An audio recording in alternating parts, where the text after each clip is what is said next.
sip of coffee real quick. Wax's podcast, talking mad shit about an interesting fact. Wax's podcast, listen to it every Wednesday. Oh, yeah. Oh, yeah. You're goddamn right. I don't know about the word every, but somebody's feeling a little good. Somebody's feeling a little nice today, and that person's name has 3 letters in it, and it rhymes with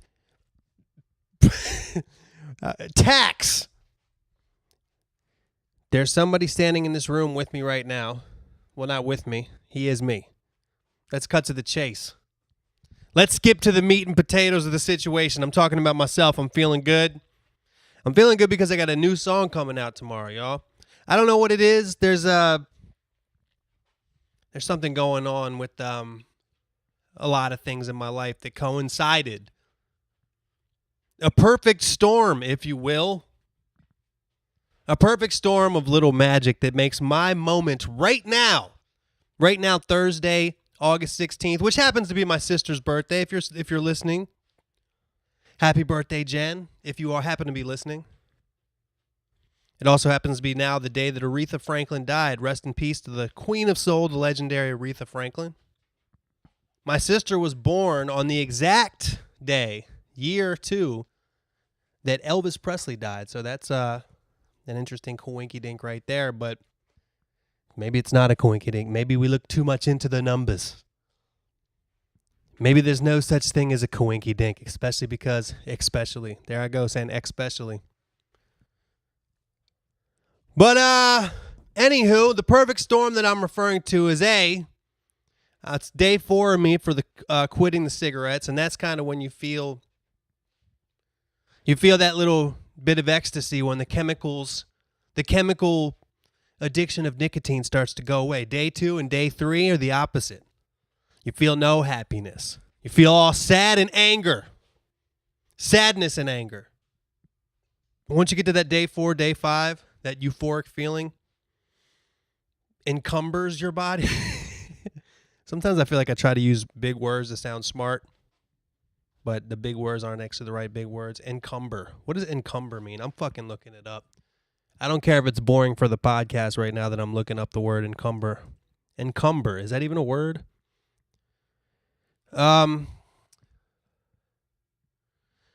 To cause to have difficulty in moving or in like a burden. Oh, a burden, rather. It's a burden. That makes sense. Cumbersome, encumber. I thought it was like fill up. I thought it was like, like the way you fill a glass with water, you fill your boy with joy. And the reason I'm feeling that way is because of perfect storm of things. One thing being the ecstatic euphoria associated with day 4 of quitting smoking. That's A. B. I went through the podcast emails today, and I'm getting a lot of love, and I'm getting a lot of people giving me support for doing the podcast at all. People saying they missed the podcast. People saying they enjoy the podcast. People saying they liked the last podcast. People saying kind words about my boy EOM. And it was really nice to read and get back to you guys on that. And the third thing that I'm happy about, I'm excited about the fact that for the first time in a while, I'm actually putting out a new song tomorrow. I guess tonight at midnight. If you listen to this tomorrow, the 17th, that will be what I'm referring to, the 8/17/2018. August 17th, 2018. I'm putting out a new song. The song is called Better When You're High. It's by me. It features my good friend Krista Youngs singing the chorus of the song. She also wrote the song with me. Me and my boy Davey Nathan produced the song. Davey also, me and him wrote the bridge of the song together, which I think is kind of the best part. I think it's one of my best songs. I really do believe that. I put out a lot of songs in my musical journey here, but I really do believe that this is one of the best ones. Whether that will result in the song having quote-unquote success, whatever that even means. I don't even know what that means sometimes. Who knows? But I'm excited to put it out there, and I think it's a nice little summary jingle tune for the world. I'm going to fucking turn this fan up. It's some bullshit, man. I'm actually doing this podcast from the studio that's in my house. I should be doing it outside where me and my boy Morgan put an AC unit in my garage yesterday. All that time we spent yesterday installing this window AC unit in my garage on a window that was probably made in 1935 that is so brittle that you can fucking flick it like a pretzel and it'll fall apart. But yet, we got it done. And now, the garage is much cooler than it was. You got to understand where I'm at in the valley here. Sherman Oaks, the San Fernando Valley here in Los Angeles, California. The last month, it's probably averaged it's probably about 105 every day here. Maybe even 100. It's definitely been 115. Now, granted, it's like the desert heat, so it's not as bad as it would be in Texas or Florida or something, but it's pretty bad. And finally got around to putting an AC in the garage. So I should be doing this podcast from in there, but this studio was open, and I didn't feel like moving some of the files required from this computer outside, so I was like, oh, this one's inside. And it's even fucking hotter in here. And all this stuff is really interesting for you. The temperature. I don't really have much to say. I'm just happy to put out the new song. I think I forgot how to podcast. I think I forgot that sometimes it requires preparation to do a podcast. The only thing that I had in mind that I wanted to talk about, I had two things that I wanted to talk about. The fact that I am putting out a new song tomorrow. I hope you guys check that out. It's going to be on Spotify, YouTube, Tidal, Apple Music. All that shit. Anywhere where you can find music, I'm pacing around, sweating. But it'll be out tomorrow, and I hope you guys enjoy it. I hope you share it with your friends. It's like a marijuana song / love song. It was written because, I was in my garage studio. We have two studios at my house. The one I'm in now, which is inside the house, and then the one that's in the garage. And I was in there playing my guitar, as I do. And Krista came by the house because she had a session with my roommate Davey in the other studio. And before she got here 5 minutes early, so she came in. And I was playing this little guitar riff.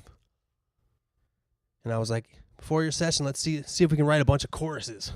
See how many choruses we can write in 5 minutes. And she just sang the first lyric of this one. She actually said, I like you better when you're drunk. Because maybe I was moody or something. Because I'm like a happy drunk. And we ended up changing it to better when you're high. And while she was in the session with Davey, I finished the rest of the lyrics. And then we went from there. And it became like an interesting song about, the positive aspects of marijuana when you're in a relationship, I guess is what it's about. But I think the subject matter of the song is less important than just the vibe. It's got a cool vibe. The only other thing I wanted to talk about, God, I feel really weird today. I don't know what it is. Maybe I drank too much coffee. But my mind feels like it's like going a mile a minute. I haven't meditated or done yoga in a while. Maybe that's what it is. I don't know if this podcast is going to be interesting to listen to. I'm almost positive that it's not. So maybe I'll keep it short today. But I will say this. I know that I'm getting a little bit... I'm doing something now that I haven't done generally. I shave my head. I've been shaving my head. I can't remember the last time I grew out my hair. Been shaving it for years. And I always do it myself. But recently something's come about. I think hold on. I go to this barber shop down the street and get my hair cut now. It costs $18 plus tip. Where I have the ability to do it at my house. I have a brand new set of clippers. I've shaved my head so many times I can do it, but what I can't do, I can't straighten out the back with a fucking straight razor and the sides. I don't have the ability to do that. And I think what happened is one time I decided to go there, and when I got out, somebody gave me a compliment. They said, "Oh, your hair looks good." And I think since then I've been going. It's just like, damn, dude, you must really think you're getting ahead in the game. You must think that this income is going to keep on coming in. The income's going to come in. Incoming. Incoming income. Incoming. Come in. Hey, come in. This is fucking stupid. I should just cancel this podcast right now. I should just stop doing this. I'm telling you, man, my fucking brain is in a place where I can't hold it still. I haven't done a podcast in a long time except the last one I did, and I think that I'm A, off with that. And B, it's like, I just sit here and fucking talk to myself like a crazy person. Sometimes it might not go the way I want it to. So I think I'm going to keep today's podcast short. Let's make it so today's really like a promotional podcast. I don't have fucking anything to say, and what I'm saying is unfunny. And you can tell that I'm going from a state of euphoria that I was in when I first started this podcast to a state of self-doubt. Maybe that state of self-doubt and self-hate is one that lingers beneath this fake, contrived exterior of happiness and joy and supposed euphoria. Give me a break. We all know that under this Easter egg shell of pastel happiness, once you crack through that, it's just a regular ass yolk. Just a yellow, dry, maybe even green. You know the Easter eggs you get that are green? Even the white part of it's a little bit green, then you get to the yolk and it's straight up green. And you still eat it. Easter eggs are the worst fucking seasonal treat of all seasonal treats. They're worse than cranberry sauce. And if anybody's been listening to this podcast for a while, you know how I feel about cranberry sauce. You go back and listen if you don't. It's episode whatever the fuck episode it is. I don't know what number it is. Whatever one was around Thanksgiving. You can listen to how I think the cranberry sauce is a conspiracy. But an Easter egg would be like if you had a fancy wrapper that said like delicious caramel candy coated chocolate almond center deluxe best candy Butterfinger Oreo mix that you've ever had, and you open it up and it's a fucking unsalted cracker. Who cares what the fucking shell looks like? I mean, that's probably why the Cadbury egg was invented in the first place. They're like, how can we take the fancy pastel beauty that is the Easter egg shell and make it so it's not a fucking hard-boiled egg? Could it at least be poached or something? I'd rather you paint the egg when it was and put it back in the fridge so I can still crack it and scramble it or cook it over medium or make an omelet or something like that. I don't want a fucking hard-boiled egg with a green center that's been sitting there for God knows how long. This is why, see what some of y'all don't know, some of y'all younger people, I mean, first of all, if you don't celebrate Easter, you might not know any of this stuff, but there's an old pastime that takes place during the Easter weekend. Festivus, if that's even what word is associated with the Easter weekends. You know, Good Friday through Easter Sunday, maybe even Easter Monday. A very common activity that goes on during that 4-day span is a thing called an Easter egg hunt. Maybe even previous to that because it's done at school, and school isn't open during that 4-day span I just mentioned. Maybe it's Monday of that week. I don't know. But when I was a kid, there were certain Easter egg hunts where you'd go to like a park or you go to a playground and the adults had hidden the Easter eggs. Nowadays, you would only see Easter eggs that are like plastic ones that are split in half that you can open. And then when you open it up, maybe there's a Hershey Kiss. I mean, even that's impossible. Nowadays, nowadays you put an iPad in there? No, nowadays it'd probably have $1 in there. Or at the very least, some kind of candy. But there were Easter egg fucking hunts that I went to when I was a kid where there were fucking hard-boiled eggs. And the only useful thing to do with a hard-boiled Easter egg is to throw it at a tree or a wall. That's the only useful thing to do. How many hard-boiled eggs does a fucking 8-year-old kid really want to eat? Especially the yolk. Talk about the worst way to prepare an egg yolk, the hard-boiled egg yolk.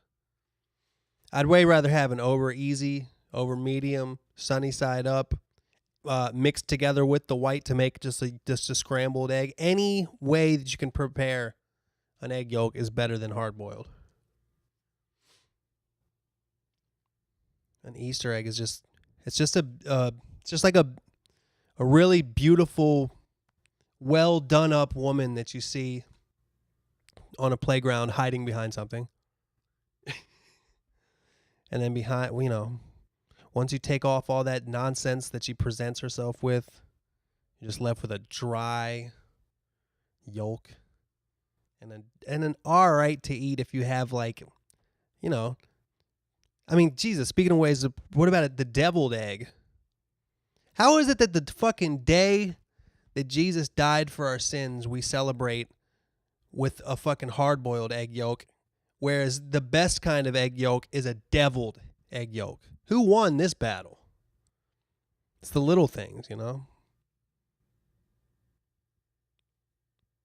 Jesus may have captured our hearts with goodness, but what the devil couldn't get with his love of sin and debauchery, it's the little battles. He did get the egg yolk.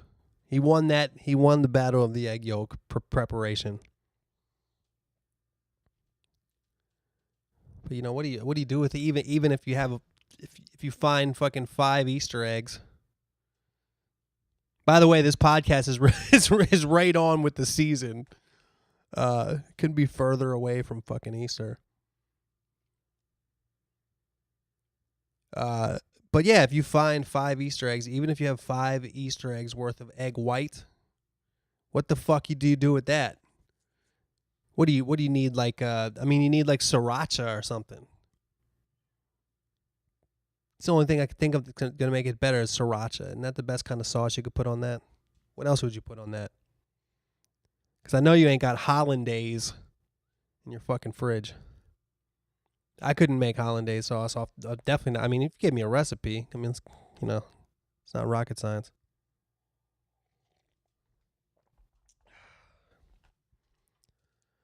But, the moral of the story is sometimes you got to come out of your shell. Sometimes everything isn't all it's cracked up to be.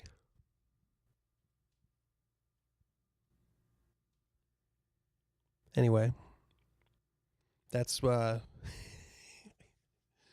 don't know what the fuck I'm talking about, man. I got to get back into doing comedy and doing podcasts so I can have a little bit more free thinking, freewheeling spirit here. What did I take off my glasses? What am I doing? I can't read the screen. I'm gonna go ahead and go right into questions and shout outs, y'all.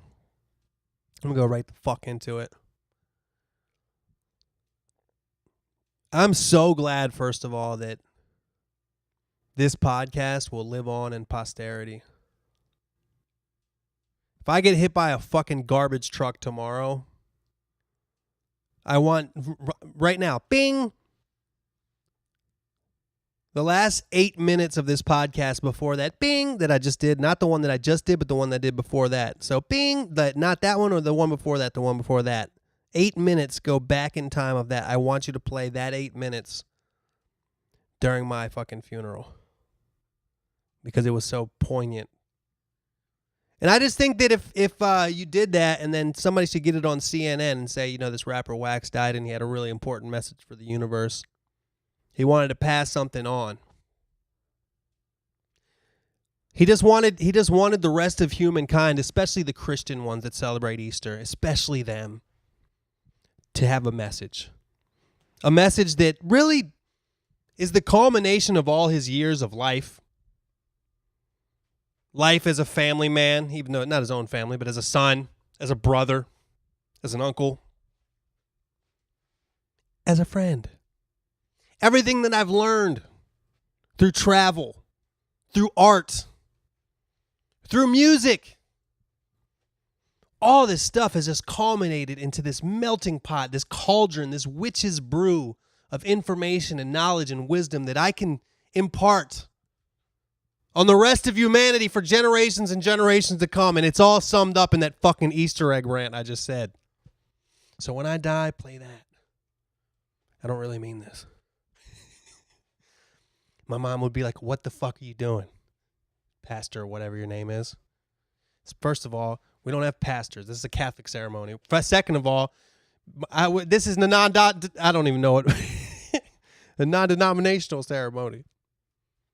You guys ever think about that? Do you guys ever think about what you want your own funeral to be like? I think some people think about that a lot. Some people are obsessed with legacy, what they leave behind. What I said before is bullshit, and if I do get hit by a garage truck tomorrow, how about have the funeral be whatever the fuck my mom wants it to be? Whatever my mom wants it to be is what I want the funeral to be. I don't give a shit. I won't be there. I want my ashes taken by private jet to the Maldives or however the fuck you pronounce that. I don't even know where it is. It just sounds spectacular. It sounds, ritzy. I want a private jet paid for by the paid for by the fans of Wax's podcast. I want the fans of Wax's podcast to band together, and I want them to make a GoFundMe account. I want that GoFundMe account to buy a private jet ride to the Maldives, however the fuck you pronounce that. I don't even know what part of the world that's in, but I know it's ritzy. I want you to take my ashes, which, by the way, my ashes were burned on the White House South Lawn. I want you to burn my body on the White House South Lawn, collect the ashes in a solid gold vase, put them on a private jet. I want that private jet to be driven by that pilot who landed the fucking plane in the Hudson River, just in case. And I want the other passenger on that fucking jet to be Paul McCartney. All this paid for by the GoFundMe account of of Wax's podcast listeners. And I want you to sprinkle my ashes over the Maldives. Over the Maldives. That's what I want. No, in all seriousness, I want it to be whatever my mom wants it to be. Because isn't that just tragic that I'm going before her? Anyway. All right. I guess Wax's podcast is officially back. All right, we're going to go to shout-outs here. We got the Thrill as himself. We got A-Def and J-Def. Shout out to Javi. We got Ed from Chicago, the one and only. We got Lord D-Rock, yet another musician that listens to Wax's podcast. Thanks for sending me those songs. Dope shit. We got Cody from San Jose. We got Romy the homie. That's the sound of me moving the mic from hand to hand, by the way, if you guys wonder what that is. If you guys ever wonder what some of these noises are like this, it's because I fucking pace back and forth using a handheld microphone when I do my podcast. I'm not like one of those podcasts you see where people sit at a table and talk to a microphone like it's a radio station. Maybe I'd be like that if I'd guess, but since I'm by myself, I walk around like an idiot, like a maniac. Speaking of podcasts, dude, you got to check out a podcast like that. I recently did an episode of Dumbfounded's podcast, the rapper Dumbfounded, which is a lot of you probably know. He's one of my close associates. He's got a podcast called Fun with Dumb, and it's really, really well done. It sounds great. It looks great. It's funny as shit. He's a good host. Me and Tim DeLaGhetto were on there for like episode 2. But he's got Open Mike Eagle on there. He's got Jimmy O Yang on there. He's got a bunch of people on there, man. You guys should check it out and subscribe, I guess. Is that what you tell people to do to a podcast? Subscribe? I don't know. But of course, like, You know, he's got like producers and got a video and it looks fucking awesome. And it makes me just think like, well, why do I always fucking, you can't, they say not to compare your shit to others, but I can't help it being like, damn, I fucking just really don't do and put in the work when it comes to podcasting. But hey, those are two different kinds of podcasts, I suppose. I'm just glad that there's more stuff for you guys to listen to.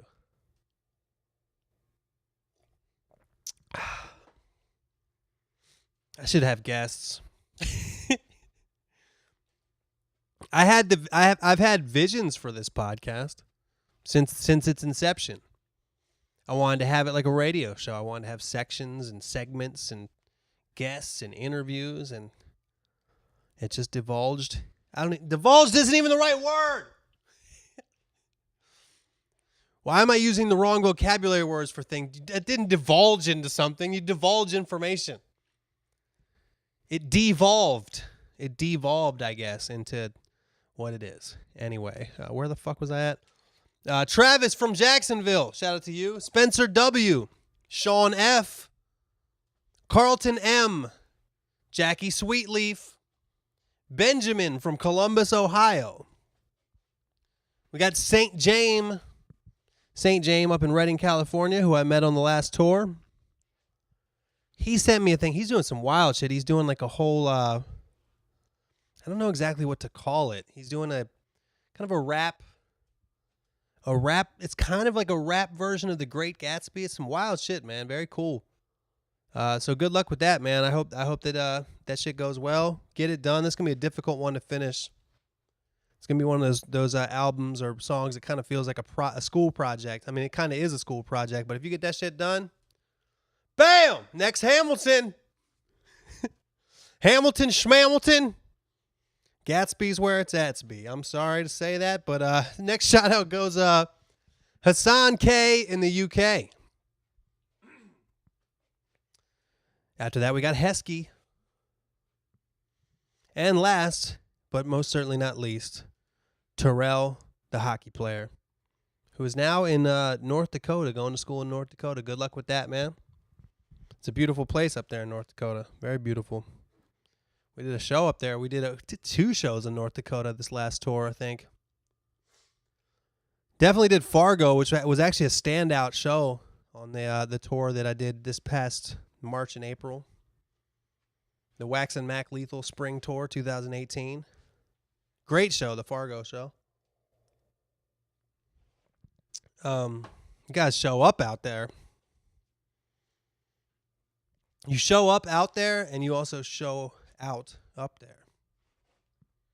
Anyway, Jake B says, if you make a podcast next week, can you talk about the Dale Firebird project? I would love to briefly talk about the Dale Firebird project because I think as of yesterday I had an idea that made it that much more intense. September 2nd, which is in 2 weeks, I think. God damn, I got to get on this shit. What 2 weeks? God damn. I really got to get on my shit. Damn, that's coming up. But it's okay. It's okay, y'all. Don't cry for me, Argentina. Oh, sorry. See how real this...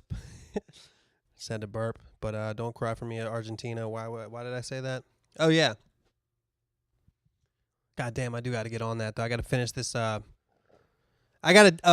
Firebird is a redneck character that I've done on YouTube for like 10 years now.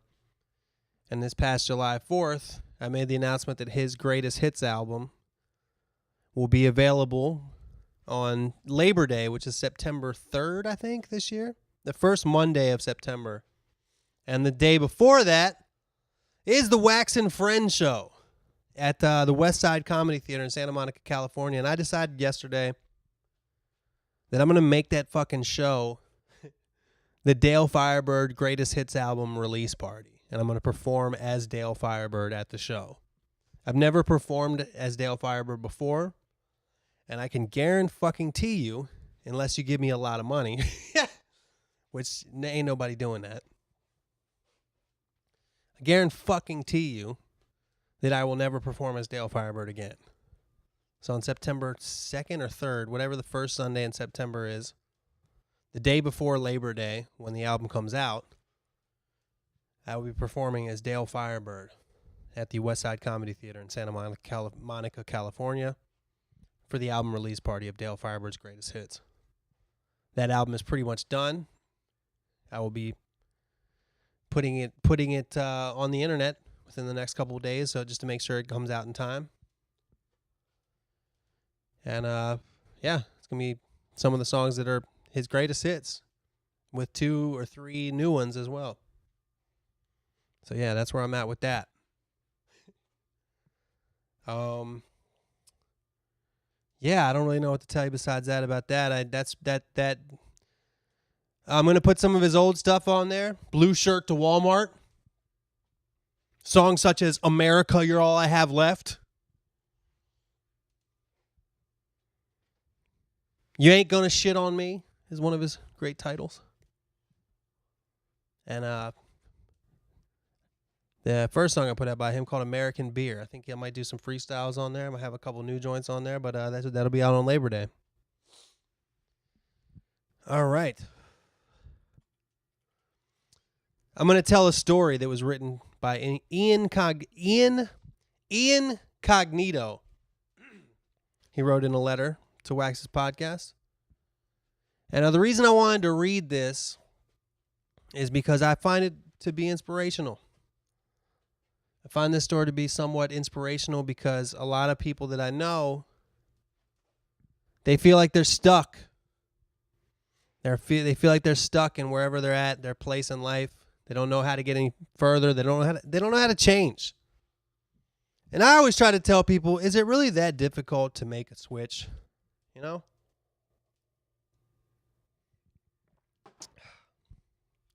Drinking coffee and shit.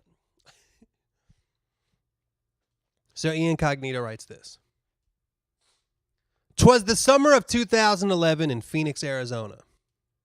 I was just cresting into adulthood in the age of 30 and was employed at the time as a courier, sometimes driving upwards of 200 miles a day. I got to admit, Ian, when I first read this, I was like, really? That's not... As a touring musician, that doesn't sound like shit, 200 miles a day. That said, I've been a courier. I was a courier in D.C., and when you're doing drives back and forth, 10 miles, 15 miles, and 8 miles, 20 miles, like, that's a lot. But as a touring musician, 200 miles a day doesn't sound like anything. By no means did I ever plan to be in this position or industry, but I've always tried to make the best of the shitty situations in life. The route that I was assigned... Jesus. The route that I was assigned took me to the far-off land of Queen Creek, a rural city whose number of potholes was only surpassed by its cul-de-sacs. My work vehicle at the time was a Dahmer-esque 3/4 ton cargo van with no power steering, a faulty fuel gauge, a broken AC, and a driver's side window that was stuck halfway up. It also contained child safety locks. I know those locks may seem like an insignificant piece of information, but they played a key role in me locking myself inside my cargo bay. Okay. What it did have was a working radio. I had a decent supply of MP3s on my cell phone that I would stream throughout the day, and it honestly really helped pass the time. Until I discovered the dupe. Oh, that's right, because this story was, he was saying that me and EOM's song Shuba Dupe, Dumbfounded was on that song, actually. Our song Shuba Dupe was he wanted to share that it inspired him. Shuba Dupe is a song about kind of like having a job and it sucks, but you know, the music helps you get by. Holy fuck, man, it was like the universe sent that song out specifically for me at that moment. Everything, and I mean everything, in that song was something that I related to from personal experience. From what it felt like to deal with bosses and simply trying to escape the day, to the small periods where my creativity could flourish randomly. I think I've even had every job in that song, too. It soon became clear that it was just as much of a burden as it was a blessing. However, as it quickly opened my eyes to the fact that I was severely off course from where I needed to be in life. Fortunately, the universe provided me with an option, a test if you would. One day, much to the like of any other, I was randomly tasked. I've talked about that word on this podcast before. Tasked. Tasked. Tasked. It's kind of a one-syllable word, but it's kind of a three-syllable word. Tasked. I was randomly tasked to deliver a package to a business in Gilbert. It's a city, which was not far off from my normal route. When I walked into the building, my whole day just stopped. On my right was an entire wall of gold and platinum records, and it continued down the hall. I immediately asked to talk to someone and get a tour. It was amazing. The whole school was just a bunch of kick-ass recording studios. They said that because I was a veteran, I could use my MGI bill to cover the tuition. This was a true blessing because the only reason I left the service was to pursue my path in music. I was enrolled a few months later. Perfect timing as my creeper van died just a few weeks later. At school, I was soaking up everything I could possibly learn regarding sound. I was soon back on track with my path in life and made a push back out to California. I'm currently working as an audio engineer in the audio book industry, and even though my heart is in music production, I still really enjoy where I am in life. Lately, I've been on a good one with music, though. I think the move up to LA really solidified my mentality as a producer. It's such an amazing feeling to be around so many talented people out here. I know that you're a pretty busy/lazy guy, but please know that I really appreciate you taking time to check out some of my beats. I've been focusing more on what exactly I need to do to get my production to the next level. I've made some equipment upgrades and such, but it mostly comes down to honing my skills, staying motivated, and trying to break out of my creative boxes. Every time I listen to any of E's beats, they're simultaneously motivating and humbling. He really made me focus more on my craft. Thanks for all that you've done and continue to do, man. Also, let me know if there's anything I can do to help you get more voiceover work. Stay up, Ian Cognito. Well, I appreciate that, man. I thought that was a cool story. And that goes to show you, now he's out here, Ian. And he's working as an audio engineer. A lot of times these things take steps. He was working as a courier, and he was listening to songs to get his mind off the fact that he didn't like his job.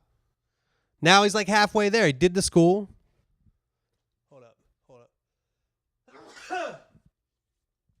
It's like if you want to be an engineer or producer, working as an engineer in the audio book industry, unless that's what you want to be. I can't imagine too many people dream of being an audio engineer in the audio book industry. But it's kind of like being a singer. Like if you want to be a singer and you're like, you're singing, you're making a living singing, but it's not quite the kind of thing you want to do singing. Like maybe you're at a wedding band and you want to be in a touring original rock band. I don't fucking know. You see what I'm saying? As far as the voiceover, I appreciate it, man. I think I might have mentioned it on the last podcast that I've been doing voiceover work. Work that I think that I'm probably good at because I do a podcast. I update on that. I do these auditions all the time. And the cool thing about the auditions is they don't take a lot to do because I have a home studio.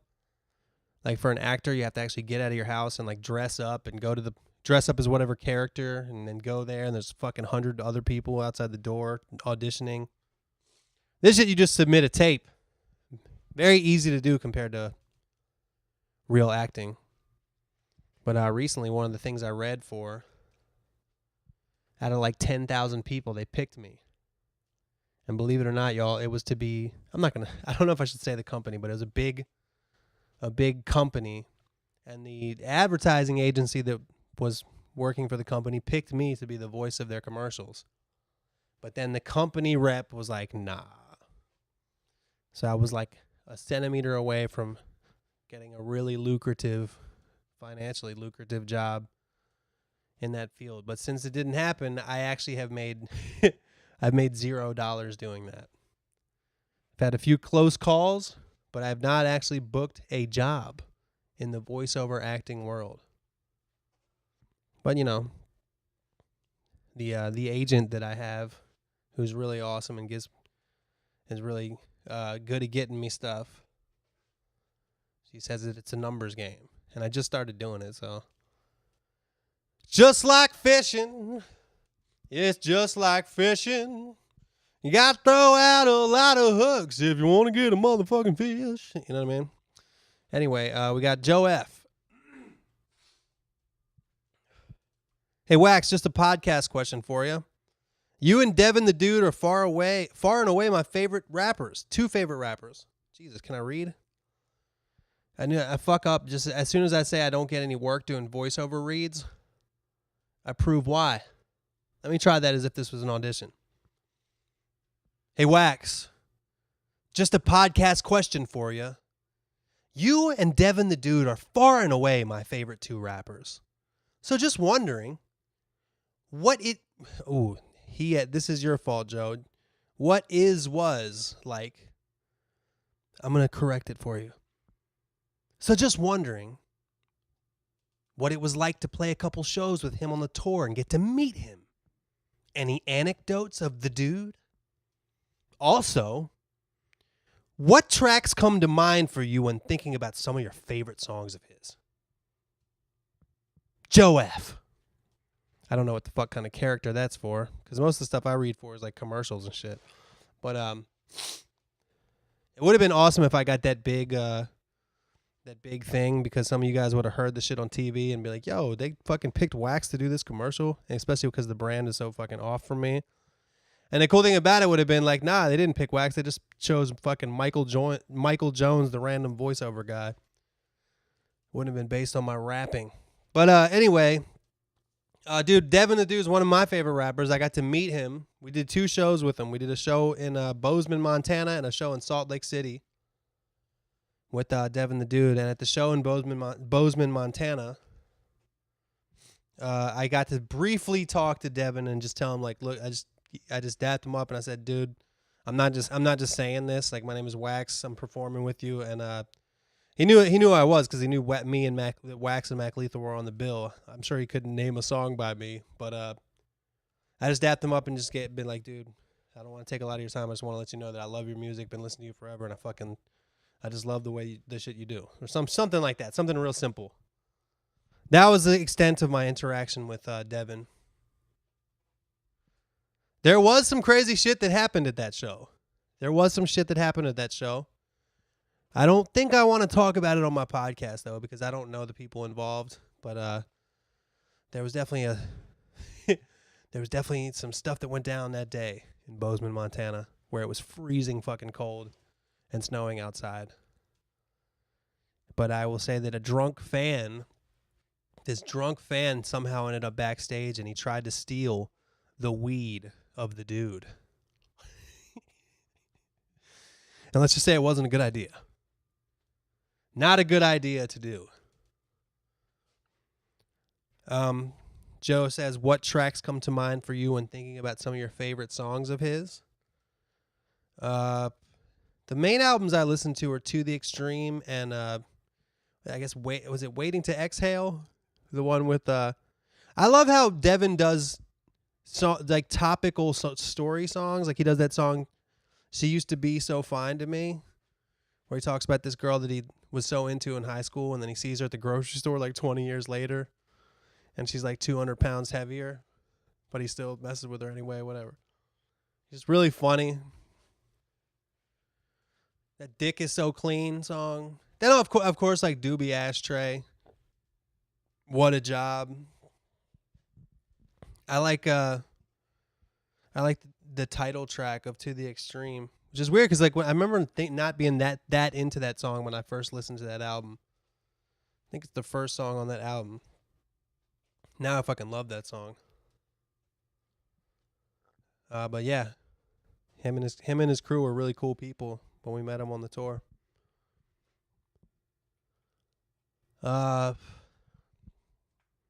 Last thing, this is from Daner. Daner, if you remember, is a regular listener to the podcast, and she is also the host of a YouTube program called Bitches Who Drink Beer. And this was part of the email she sent. Fuck. I guess I had shit to blab about. Hey, maybe you or the podcast listeners got some advice for me. I'm a 29-year-old female living in Phoenix, Arizona. Single AF. I've been single for quite some time, and though it can be awesome, I'm fucking tired of it. I've been wanting a relationship. There's something funny about that sentence to me. I've been wanting a relationship. It sounds like Angela from The Office when she goes up to Pam. She's like, you can feel free to hook me up with your friend. I want a relationship with a man. I go out on dates, but nothing relationship worthy. At first, I thought everyone just sucked, but now I'm thinking maybe I just suck. I don't think I look awful. I have a decent amount of confidence, and I'd say a pretty rad personality. But I just can't seem to get down the dating game. What is your advice? Things I've tried. I've been set up, dating apps, and just random people I meet at parties, bars, /clubs. I don't know what kind of advice I'm going to offer you, Dana.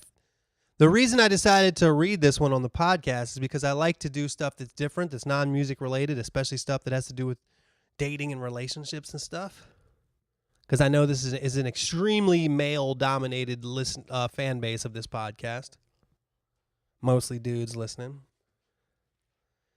But the reason that I'm like, why the fuck would I read this is because I'm in your shoes, dude. I don't have any luck with that stuff. I don't have any luck in the dating game. I don't like to commit to people.